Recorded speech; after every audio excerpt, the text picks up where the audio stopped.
So if you can't shut your brain off at night, don't treat it like a flaw.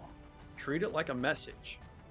Your head's still carrying work, ideas, or tomorrow's priorities that never got parked in a system it trusts.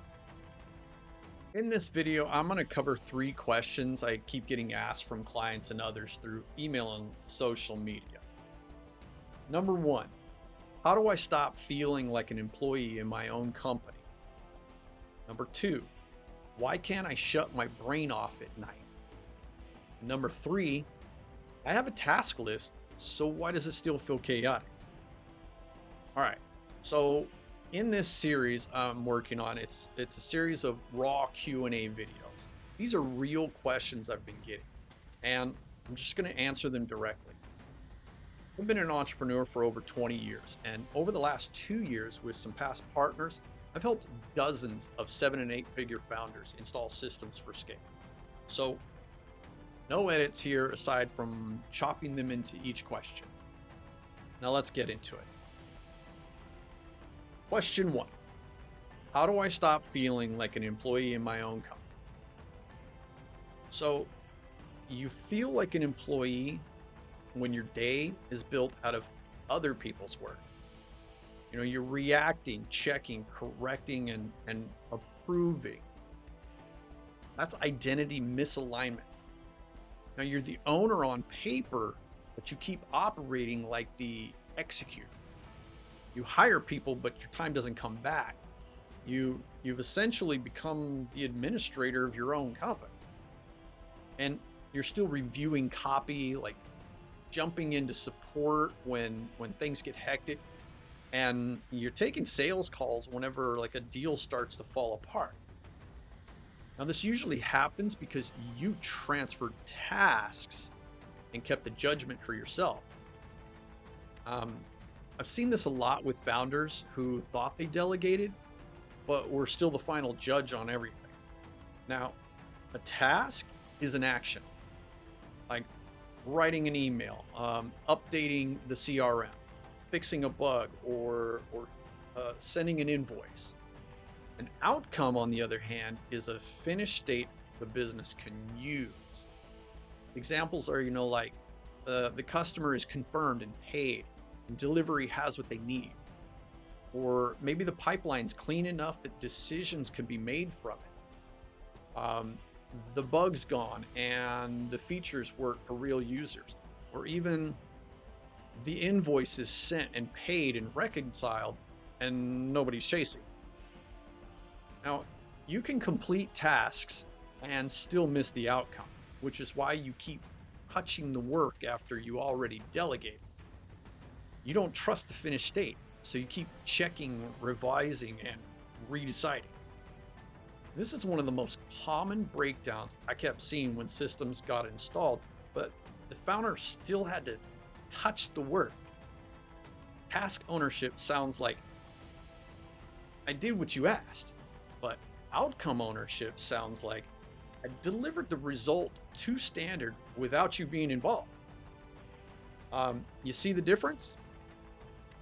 So babysitting shows up when you're still the decider. Someone else is doing the work, but you're still owning the standards and judgment. And that's why you feel like an employee. I mean, your calendar's packed with other people's work. Now, outcome ownership, it has a definition of done. That's the finish line, the standard, and the boundaries in one place.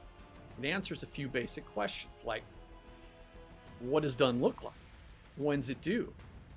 What authority does the owner have to decide? What budget or risks are real? And how will you know it's done without digging? When that proof's missing, your head keeps on alert and keeps pulling you back into the work. You're not stuck doing small tasks, you're stuck being the final judge. Anything that feels risky, unclear, or customer facing ends up back on your desk. If you want that employee feeling to stop, ownership has to mean the person owns the outcome to the standard with proof, and you stop hovering. Okay, question 2. Why can't I shut my brain off at night? Now, I love this question. It's a real question that plagues most founders I know, but it rarely gets talked about. There's also a real cost that most don't realize. So you exhaust your mental resources, which prevents you from doing deep, meaningful work each day. I mean, there's several studies on this, and on top of it, you don't sleep as deeply. So you don't get that restful sleep that you need so you can bring your best to your team, your clients, and your family. Now, your patience is lower, so you tend to lose your emotional regulator, preventing you from dealing with the hard things of business and life the way you should. And these are just some of the many downsides. Now, let's talk about what's going on below the surface. And I'll answer this in two parts. Now, the first part connects to the last question. If you don't trust the outcomes outside your head, your brain just won't let go. And there are really two things going on. One is the handoff, and the other is whatever's still loose in your head when the day ends. You hand something off and you still don't know if it'll get done. Like what done means in plain language, or when you'll know that it's drifting. So your brain keeps tracking it. And that's why you remember that email you didn't send, or you're replaying the conversation that you wish you'd handled better. And you wake up with your mind already working. Your head becomes the safety net. And that's the chokehold. I've seen founders build teams, install tools, and still carry the whole business on their head because they never trusted the handoff. The second one's easier to miss because it feels normal. You end the day with loose ends, like half-made decisions, random ideas, and things that still feel emotionally unfinished, and they're all still living in your head. Your brain treats that like risk. If it isn't captured somewhere it can trust, keep spinning on it. And that's why the offload matters, not as a productivity trick, as a way to stop using short-term memory as your operating system. This is one of those things that sounds small until you've been told by enough founders who drag unfinished work into bed with them every night. I know I was guilty of this. Your head's not built to hold the work, hold the ideas, and hold tomorrow's priorities all at once. When you try to do that, everything stays active. What actually helps is getting 3 things out of your head before the day ends. What still feels unresolved or heavier than it should from today? What ideas came up that you don't want to lose but don't need to act on right now? And what actually needs to move tomorrow, in what order? And that matters because founders usually don't just have tasks in their head, fresh ideas in there too. And if those ideas aren't captured somewhere safe, your brain keeps trying to do something with them. That's when you get that late night urge to rethink priorities, start a new initiative, or throw something at the team before it's time, because it never got parked. When the unresolved friction are captured, the ideas are parked, and tomorrow has an order, the load drops. Now your brain knows if it has to guard through it all night. Then you move those items into the right place, your task list, the calendar, like your back burner list, wherever they belong, so they stop living in your head. So your brain settles down when 2 things are true. You trust that what you handed off will get done the way it should. And you've emptied your head and gotten everything from the day out of your head and captured what matters so that you can move confidently tomorrow. If you don't trust the handoff, your brain keeps watching the work. If you don't capture the loose ends, your brain keeps replaying. And that's why you lie there thinking about what might get missed, what might go wrong, and what you need to remember in the morning. Your brain's still doing the job your system never fully took off your shoulders. So if you can't shut your brain off at night, don't treat it like a flaw. Treat it like a message. Your head's still carrying work, ideas, or tomorrow's priorities that never got parked in a system it trusts. Now, on to question 3. I have a task list, so why does it feel chaotic? Now, I'll tell you, it's because a task list can only hold work, but it can't decide what matters. So the list grows and your brain keeps scanning it, and nothing actually feels contained. If you haven't noticed, there's a trend to these questions. So most founders treat the list like the system, but it isn't. It's storage. I used to see this constantly. The list was full, the founder was busy, and the important work still wasn't moving. And storage doesn't create control, it puts everything in one place so you can look at it all at once and feel overwhelmed, just in a more organized way. That's why the chaos stays. The list captures demands, but it doesn't force decisions like sequence or trade offs. So the $10 admin tasks sit right beside the that $10,000 move that would actually change the business.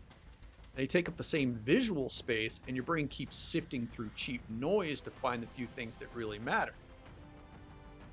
And that's part of the trap. The list makes weak work and important work look equal. So your attention gets pulled towards whatever's easiest, newest, or most urgent, or most emotionally relieving. And that creates another problem. You can check off 10 small tasks and still not move the business. And that feels productive for a minute, but nothing important actually changed. That's why a long list can feel busy and useless at the same time. It gives you activity, it doesn't guarantee accomplishment. A list also feels overwhelming when there's no cap on what can be active.